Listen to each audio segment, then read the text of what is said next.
ఇది present university of Hyderabad ఉన్న పరిస్థితి. మన రేవంత్ రెడ్డి గారు నిండు అసెంబ్లీలో యూనివర్సిటీ ఆఫ్ హైదరాబాద్ లో వన్యప్రాణులు లేవు, జింకలు లేవు ఏమన్నారు. 400 ఎకరాలు చెట్లు అవన్నీ రాళ్ళు రప్పలు ఎవ్రీథింగ్ బుల్డోజ్ చేయడం కారణంగా అక్కడ ఉండలేక జింకలు ఉండలేక present university of Hyderabad students ఉండే హాస్టల్ దగ్గర ఈ జింకలు పరిగెత్తుతూ ఉంటే ఈ ఏదైతే తెలంగాణలో ఉన్న కొన్ని కుక్కలు వీటిని వెంటబడి అరదు బుల్డోజ్ చేస్తే ఈరోజు జింకలు కూడా ఈ కుక్కలు వెంటాడి వీటిని చంపుతూ ఉంటే యూనివర్సిటీ విద్యార్థులు చూసి దీన్ని కొంచెం సేవ్ చేసే క్రమంలో మన యూనివర్సిటీ సెక్యూరిటీ కాలేజ్ వాళ్ళు వచ్చారు.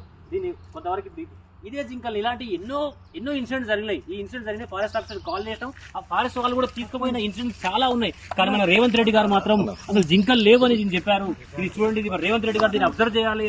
అదేవిధంగా మన మినిస్ట్రీ ఆఫ్ ఫారెస్ట్ వాళ్ళు కూడా దీన్ని చూసి యూనివర్సిటీ ఆఫ్ హైదరాబాద్ జింకలు కదా వన్యప్రాణులు చాలా ఉన్నాయి, దీన్ని చూసుకోవాల్సిన బాధ్యత మన తెలంగాణ ప్రజలే కాదు దేశ ప్రజల మీద కూడా ఉందని చెప్పి ఈ విధంగా మనం చేసుకుంటాం.